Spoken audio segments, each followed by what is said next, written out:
हर खबर पर नजर, सच, हिम्मत और जमीनी रिपोर्टिंग, देश, समाज और सत्य के लिए। एलपी न्यूज, आपकी आवाज।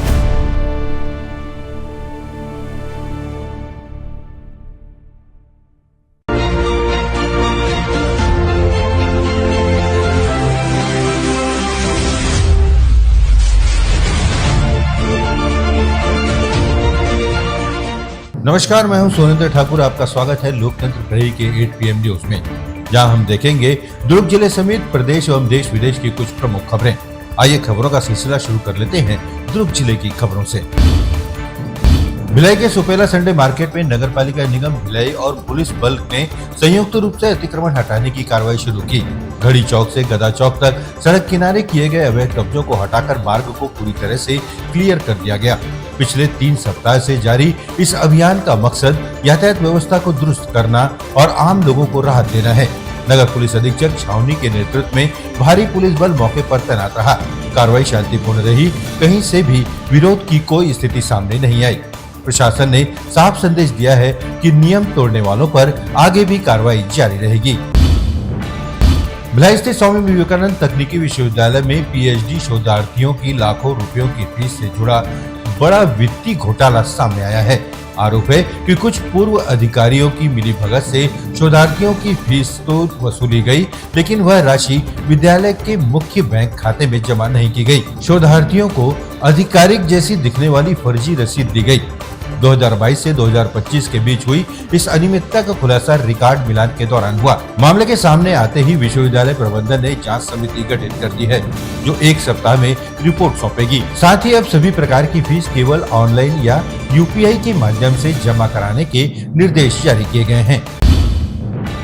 दुर्ग जिले के पुराने भिलाई थाना क्षेत्र में धर्म परिवर्तन के प्रयास का मामला सामने आया है।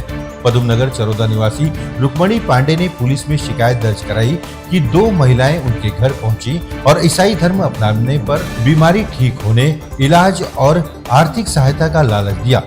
पहले विरोध के बाद आरोपी महिलाएं लौट गयी, लेकिन 1 फरवरी को दोबारा घर आकर दबाव बनाया। पीड़िता की शिकायत पर पुलिस ने छत्तीसगढ़ धर्म परिवर्तन अधिनियम और BNS की धाराओं में मामला दर्ज कर दोनों आरोपियों को गिरफ्तार किया। पुलिस ने नागरिकों से ऐसी किसी भी बहकावे की सूचना तुरंत पुलिस को देने की अपील की है। दुर्ग में घरेलू कामकाज करने वाली महिला ने ही घर में चोरी की वारदात को अंजाम दिया। विश्वास में लेकर की गई इस चोरी का पुलिस ने 24 घंटे से भी कम समय में सफल खुलासा किया। पुलिस ने आरोपी महिला को गिरफ्तार कर करीब 20 लाख रुपए के सोने हीरे के आभूषण बरामद किए हैं। यह मामला पद्मनाभपुर क्षेत्र का है, जहां प्रार्थी राहुल जैन ने अपने घर से सोने हीरे के आभूषण चोरी होने की रिपोर्ट दर्ज कराई की। जांच के दौरान पुलिस ने तकनीक, साक्ष्य, CCTV फुटेज और मुखबिर की सूचना के आधार पर संदेही महिला को हिरासत में लिया। दुर्ग पुलिस ने नागरिकों से घरेलू कर्मचारियों का पुलिस सत्यापन कराने की अपील की है। भिलाई नगर निगम जोन 5 अंतर्गत उद्यानों और वाटर ATM का निरीक्षण किया गया। जोन आयुक्त अमरनाथ दुबे ने अपनी टीम के साथ सेक्टर 7 सड़क 37 स्थित उद्यान का निरीक्षण कर साफ सफाई एवं संधारण कार्यों का जायजा लिया। सड़क 22 मैदान के समीप स्थित उद्यान में समतलीकरण एवं झाड़ियों की कटाई छटाई के निर्देश दिए गए। वहीं सड़क 26 मार्केट के पास पार्षद निधि से लगाए गए वाटर ATM का निरीक्षण किया गया, जो वर्तमान में सुचारू रूप से चालू है। नागरिक सुविधाओं को बेहतर बनाने की दिशा में यह निरीक्षण बेहद अहम माना जा रहा है।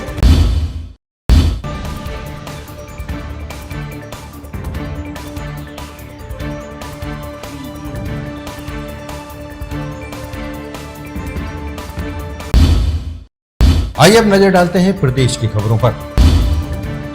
छत्तीसगढ़ के प्रयागराज कहे जाने वाले राजिम में एक बार फिर आस्था, भक्ति और सनातन संस्कृति का महासंगम साकार होने जा रहा है। राजिम कुंभ कल्प 2026 का भव्य आयोजन 1 फरवरी से 15 फरवरी तक नए मेला स्थल चौबे बांधा राजिम में किया जाएगा।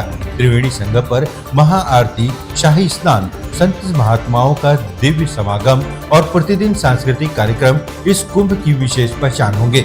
श्रद्धालुओं की सुविधा के लिए रेलवे द्वारा विशेष कुंभ मेला स्पेशल ट्रेन भी चलाई जा रही है। माघ पूर्णिमा से महाशिवरात्रि तक चलने वाला राजिम कुंभ अल्प 2006 श्रद्धालुओं को आध्यात्म, संस्कृति और दिव्यता का अनूठा अनुभव देने के लिए पूरी तरह तैयार है।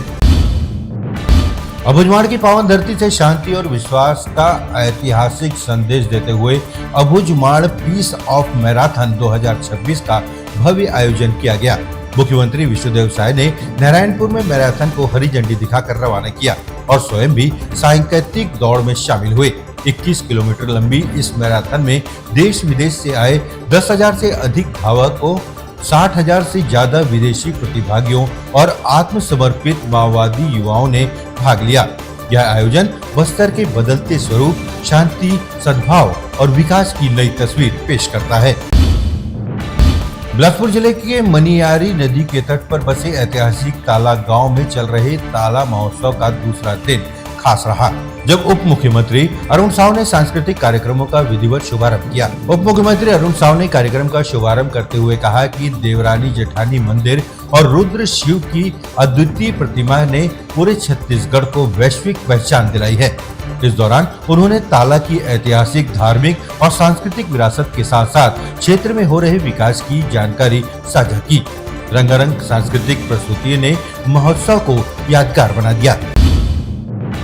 सूरजपुर जिले के भटगांव स्टेडियम ग्राउंड में आयोजित कपिध्वज कैरियर गाइडेंस कार्यक्रम में 6 से 8,000 से अधिक विद्यार्थियों ने उत्साहपूर्वक भाग लिया। कार्यक्रम को संबोधित करते हुए महिला एवं बाल विकास मंत्री लक्ष्मी रजवाड़े ने कहा कि आज का युवा ही देश और समाज का भविष्य है। उन्होंने कहा कि सही मार्गदर्शन, स्पष्ट लक्ष्य और निरंतर परिश्रम से कोई भी लक्ष्य हासिल किया जा सकता है। इस अवसर पर कोटा स्थित मोशन कोचिंग के संस्थापक एवं सीईओ नितिन विजय ने प्रतियोगी परीक्षाओं, कैरियर चयन, समय प्रबंधन और आत्मविश्वास पर प्रभावशाली मार्गदर्शन दिया। कार्यक्रम के अंत में बाल विवाह उन्मूलन और नशा मुक्ति भारत के संकल्प के साथ विद्यार्थियों ने सामाजिक बदलाव का संदेश दिया।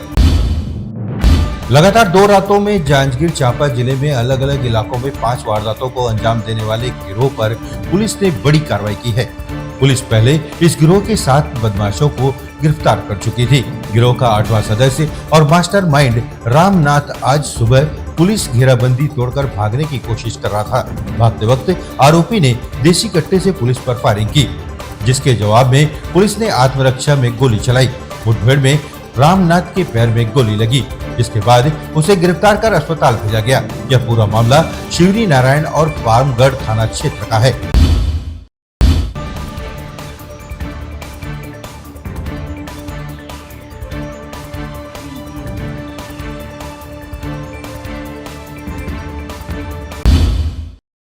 आइए अब नजर डालते हैं देश विदेश की खबरों पर। केंद्रीय बजट 2026-27 सामने आने के बाद राजनीतिक बयानबाजियां तेज हो गई हैं। सरकार का दावा है कि यह बजट आत्मनिर्भर और विकसित भारत का रोड मैप है। गृह मंत्री अमित शाह ने इसे हर नागरिक को सशक्त करने वाला ब्लूप्रिंट बताया। वहीं विपक्ष ने बजट पर सवाल उठाते हुए कहा कि इसमें गरीब, किसान और युवाओं के लिए ठोस राहत नहीं है। सपा प्रमुख अखिलेश यादव ने बजट को सिर्फ 5% लोगों के हित में बताया। कांग्रेस ने पारदर्शिता में कमी और महंगाई, रोजगार जैसे मुद्दों पर चुप्पी का आरोप लगाया। सरकार जहां इंफ्रास्ट्रक्चर विदेश को आर्थिक रफ्तार का इंजन बता रही है, वहीं विपक्ष का कहना है कि आम आदमी को राहत मिले बिना विकास अधूरा है। बजट को लेकर यह सियासी जंग आने वाले दिनों में और तेज होने वाली है। माघ पूर्णिमा के पावन अवसर पर प्रयागराज में आस्था का अद्भुत सैलाब उमड़ पड़ा। भीषण ठंड और घने कोहरे के बावजूद श्रद्धालुओं का उत्साह देखते ही बन रहा है। संगम तट पर आधी रात से ही स्नान का सिलसिला शुरू हो गया और सुबह होते होते लाखों श्रद्धालुओं ने गंगा संगम में पुण्य स्नान किया। माघ मेले में कल्पवास कर रहे श्रद्धालुओं के लिए यह अंतिम और सबसे पवित्र स्नान माना जा रहा है। प्रशासन की ओर से सुरक्षा और व्यवस्थाओं के पुख्ता इंतजाम किए गए हैं ताकि यह आस्था का पर्व पूरी तरह सुरक्षित और सुव्यवस्थित ढंग से संपन्न हो सके। आंध्र प्रदेश की राजनीति में इस वक्त हालात बेहद तनावपूर्ण हो चुके हैं। वाईएसआर कांग्रेस पार्टी के वरिष्ठ नेता और पूर्व मंत्री अंबाती रामबाबू की गिरफ्तारी के बाद सियासी पारा हाई है।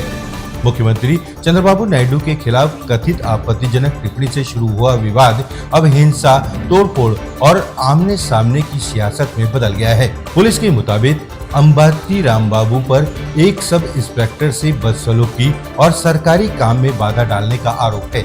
देर रात भारी सुरक्षा के बीच उन्हें गिरफ्तार कर लिया गया। वहीं YSRCP प्रमुख YS जगन मोहन रेड्डी ने इस कार्रवाई को विपक्ष की आवाज दबाने की कोशिश बताया। दुनिया में सबसे ज्यादा सोना खरीदने वाले चीन में अब सोना बेचने की होड़ मची है। रिकॉर्ड कीमतों के बीच शंघाई में मॉल में लगी ऑटोमेटिक गोल्ड रिसाइकलिंग मशीन के बाहर लोगों की लंबी लाइनें देखी जा रही हैं। सोना मशीन में डालिए, वजन और शुद्धता जांचिए और मिनटों में कैश पाइए। कभी बेटी के जन्म पर खरीदा गया सोना तो कभी दादा परदादा की अंगूठियां। चीन के लोग पुराने सोने को आज की महंगाई में बदल रहे हैं। वहीं बुजुर्ग इसे अपनी पेंशन बढ़ाने का जरिया मान रहे हैं। सोना अब सिर्फ भावनाओं से नहीं, मुनाफे से जुड़ गया है। बलूच में चल रहे ऑपरेशन हेरोज फेज 2 के दौरान बड़े पैमाने पर हिंसक झड़पों की खबरें सामने आई हैं। बलूच लिबरेशन आर्मी ने कई शहरों में हमलों का दावा किया है, जबकि पाकिस्तानी सुरक्षा अधिकारियों ने जवाबी कार्रवाई में आतंकियों के मारे जाने की पुष्टि की है। इस घटना में सुरक्षा कर्मी और नागरिक भी प्रभावित हुए हैं। स्थिति को देखते हुए पूरे क्षेत्र में सुरक्षा व्यवस्था कड़ी कर दी गई है और हालात बेहद तनावपूर्ण बने हुए हैं।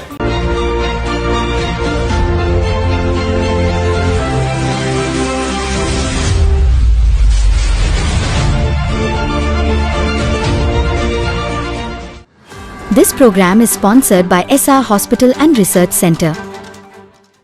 हर खबर पर नजर, सच, हिम्मत और जमीनी रिपोर्टिंग देश, समाज और सत्य के लिए।